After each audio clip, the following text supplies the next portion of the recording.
I've always kind of been a creative, and I used to work for a company, Dimension Studios, a video game design company, and I used to design video games, and it's always just kind of been a hobby of mine to just kind of find things to create, right? Alrighty, everybody. So today we got an interview with David Mann, the Man Space, the legend himself. He's one of our top creators. You can watch all of his films on our platform, the IZSIt app. You can download it from the App Store. You can watch us online. You can watch us on TV, mobile, tablet, everything, guys. We are live. We are rolling.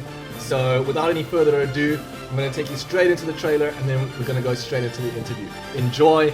It's a load of fun.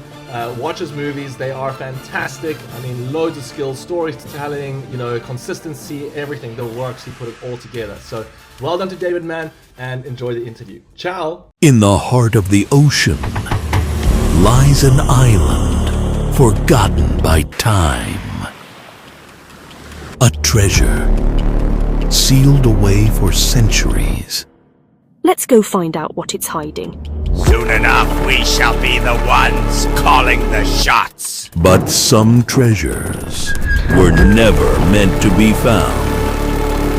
Just the place I'd choose for a nice long fall.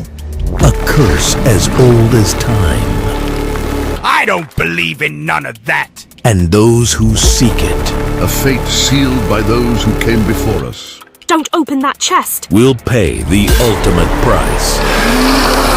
Some things are better left buried. But the past will not stay silent. The Pirate's Curse.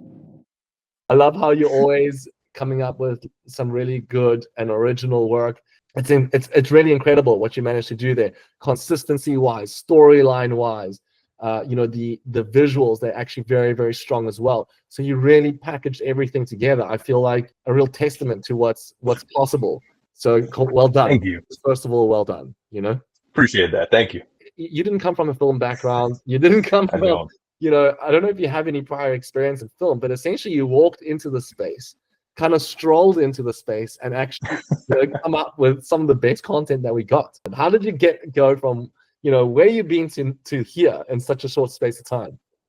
Sure. Yeah. So I've always kind of been a creative, and I used to work for a company, Dimension Studios, a video game design company, and I used to design video games, and it's always just kind of been a hobby of mine to just kind of find things to create, right?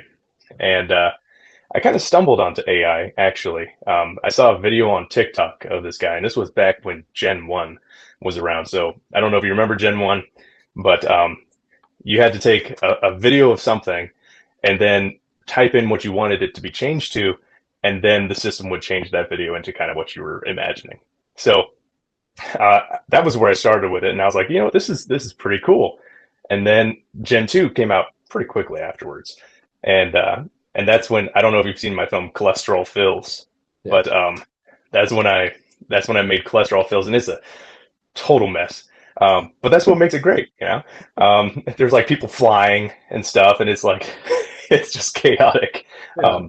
But that actually exploded. On TikTok, it got something like 500,000 views, and I wasn't expecting it, and I was like, hey, people actually like this, and I enjoyed making it. It was kind of funny, and I was laughing the entire time I was making it because it's just such a mess, and people enjoyed it. So I was like, I'm gonna see what I can do with this, and then I kind of got into a more serious, kind of trying to make the characters consistent, and then Frozen Shadows was my first film where I was trying to achieve character consistency throughout.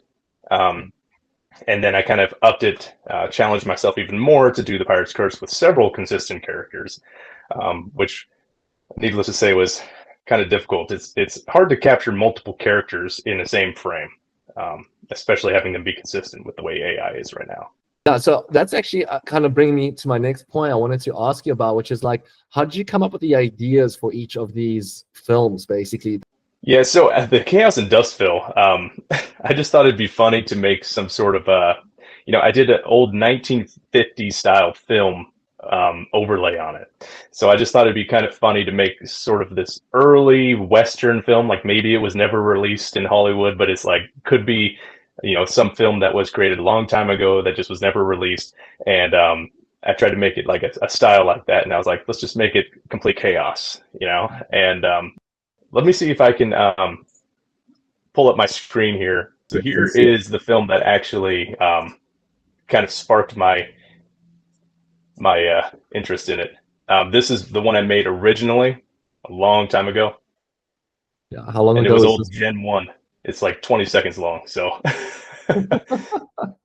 so the Yeah. story was about a pirate finding a map and going to search for a treasure, right? So this is original old AI, as you can tell.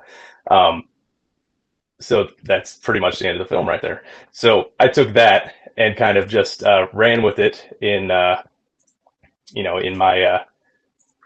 new film, The Pirate's Curse, and just kind of went along the same lines as that kind of storyline there. I was actually at a movie at the movie theater with my wife, and I was telling her, I'm like, you know what? I think I want to remake that old pirate film I made, but just make it so much better now that AI is just so much better. Yeah. And I was that's kind of what just sparked the idea. That's so cool. Tell me about some of the exciting parts of making The Pirate's Curse. Yeah, so honestly, the exciting parts were getting the characters down. I think that was probably the most exciting part for me. Was once I had the characters, and I tried to make them just kind of unique. Like Hank. Hank is a really likable character in that film, and I tried to make him look like friendly, but also kind of hardened, and gruff, and just getting those characters exactly how I wanted them. I think was one of the most exciting parts, because once you have them, you can bring a whole story to life and a whole universe, whatever you want it to be. And I actually plan on using these characters in other films as well, and making them like actors, and being in different films. So it's going to be great. Yeah, you're gonna cast your own characters into more movies, basically. Right. Brilliant. Right. I love it.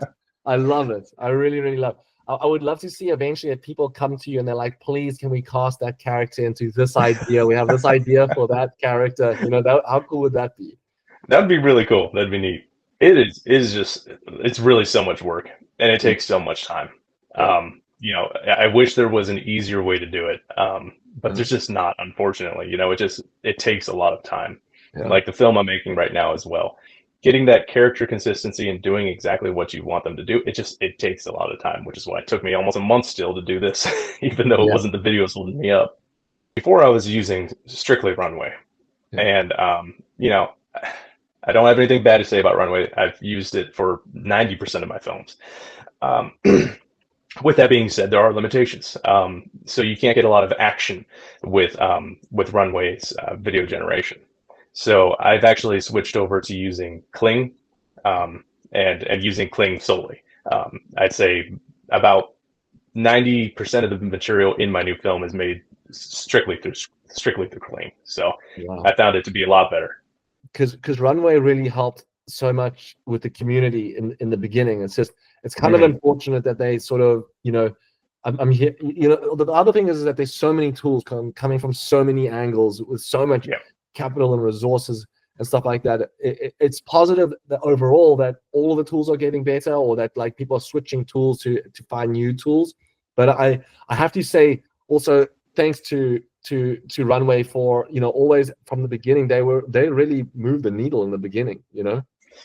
They did. They really did. And that's why I was loyal to them for so long. And I still utilize them for lip sync and stuff. But if I'm going for a complex scene with a lot of movement and things that I specifically want done, I find that the prompt adherence is just a little bit better with things like Kling. Minimax is good as well. Minimax is actually really good. But I've noticed that they tend to sometimes make the characters animated, even if you provide a photo. It's good to hear that there are tools coming out and that they're useful, and that it's making life easier.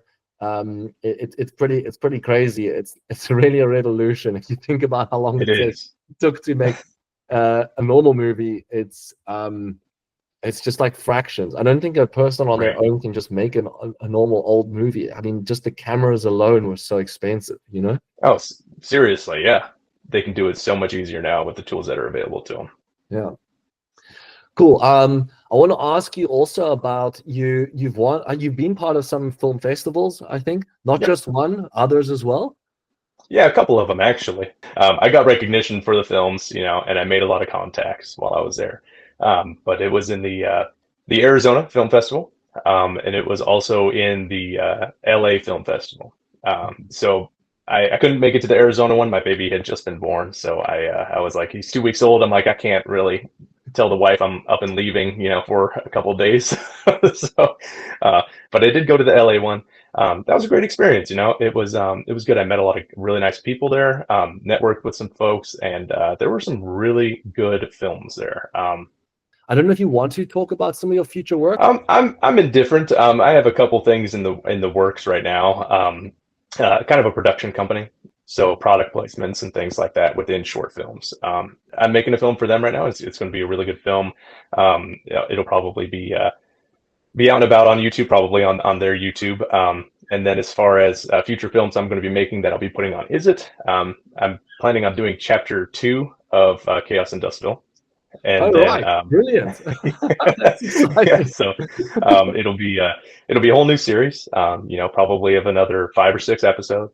And I'm also making a longer kind of feature film as well, a sci-fi thriller. So Brilliant. Oh, there's yes. quite a bit in the works. I actually remember talking to you about that one. Chaos and Dustville. You did that in Yes. little bits and pieces, and then you strung it all together at the end as one chapter. Are Right. you planning on releasing little chunks of chapter 2, or are you going to put it together like you put up chapter 1 all in one go on the platform? Because we would be happy with both. Basically, I think it's just interesting to play around with the different ways of doing it, essentially. Right. So what I plan on doing is actually I'm going to be releasing chapters again. So I'd like to try to make them, before they were like 45 seconds to a minute, I'd like to make them all about 2 minutes long, and then just uploading them to IZSIt and YouTube as individual episodes, once a week. And then I'd also like to, once it's all done, compile it into one long form video as well. So have both options for those who are interested in watching it in an episode form, or just they want to just watch the whole thing all at once. I think we got pretty much everything that we wanted to talk about here. But if you have something else that you want to bring up, we're happy to chat about anything, basically. Yeah, no, I just want to thank you for the opportunity that you've given myself and other AI creators.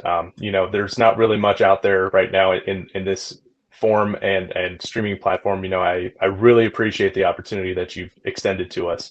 And I'm excited to see what happens with IZSIt. I can see that there is a need for this type of platform. And I think it'll do great. And I'm just excited to be a part of the development. That is so cool. Honestly, I didn't expect that. I'm really happy with those really kind words. We are really just trying to support the community and do everything for the community here. And I honestly believe, like, in the marrow of my bones, that there is something that will come out of this. There is an opportunity for new people to come into the film space. I was looking at some of the numbers when we did that release of the forecast for 2025, and it's crazy how few people actually work in films. And it's because it's like only 2% or 1% of all the people that apply to those jobs actually get jobs and can make a living out of it. So it's pretty nuts. And the numbers are so low in the whole of the United States, which is basically the biggest industry of filmmaking.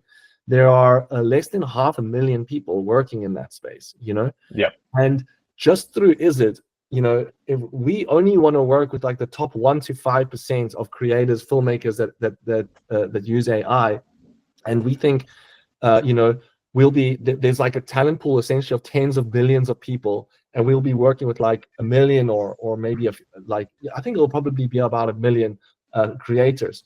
Right. So it's just actually kind of sad that Hollywood hasn't been able to capture all of that creativity and all that talent in its existing form. And so it's, for me, like running the numbers, I could just like 1 million people, making expert level kind of movies. That's a lot. IZSIt itself would essentially be providing for more people than the entire Hollywood, which is nuts. That's pretty cool to think about. Yeah, that's pretty cool to think about. It's really nuts. So it's so exciting, and you're really like at the forefront of the whole thing. And So actually, what I wanted to tell you, I don't know if I mentioned this to you before, but basically, at IZSIt, we want to start supporting creators very, very soon. So we're a growing business. We are trying to take the community to a next level. We're trying to show people that this can work, that this can generate, an audience that wants to watch this. I have no doubt in my mind that within the next year it will be like very, very prevalent to have AI in all sorts of films, not in Hollywood too. But a part of it is to support some of the creators, and so we wanted to let you know that we kind of knew since the beginning, since we started watching your work, that we wanted to work more closely with you. And when we are ready and we got the platform and it's rolling and everything, which will be in the next couple of months, we want to extend to you to become one of our original creators at IZSIt, which means you will be receiving financial support from us, and financial support from us directly, as well as we want to assist you with crowdfunding for any of your next projects. We really think that you can create some incredible work, and we would love to be a part of that and help you succeed with that, and be part of that success. Wow, I was not expecting that. Thank you. First off, no, that's great. I would love to. I would love to. So would that be making films specifically for your platform kind of thing, like exclusives? Yeah, it would be like exclusive work with us. It would be exclusive with us. Essentially, what we would like to do is support in a way where we like investing in the creator, right? And what we would like to do is then build intellectual property with that, and then use that intellectual property to basically eventually come up with like franchises. So these are kind of like big ideas that we think will roll on, and these initial investments will be initial investments, and then anything that has future potential, we double down on those investments, and make and try to grow those. And what we see that this is like a way to make really long-term growth in the sector, and it's very interesting to get involved in it at this early stage, when it's all new and so exciting. We'll basically be the first ones. I've heard other companies having funds, I think 2 at least, who have who announced funds like we have, but I have never heard anybody receiving any of it. We're very, very committed to this, and we want to make this happen. So I bet my bottom dollar on it. I'm putting everything into IZSIt, and so is Erasmus, who's on the call here. And we'll do everything to make sure that happens. And I don't know what will happen if it doesn't, because I think we won't be here anymore. No, I don't think there's going to be any difficulty with this platform taking off at all. AI videos are taking off, and it's just getting better and better. The quality is getting better. The filmmaking itself is getting better, as these AI creators, and myself included, make more films. We just get better at tailoring them to what we want them to do, and getting our message across, whatever we're trying to create, our image, our vision, and it's getting easier to do it. So I think AI is going to take over. All right, David, thank you so much for your time. Really, it's been a great chat. I look forward to continuing this in the long term with you. Again, we want to support you. We want to invest in you, and we want to help you. We want to do some crowdfunding as well. We're building crowdfunding now.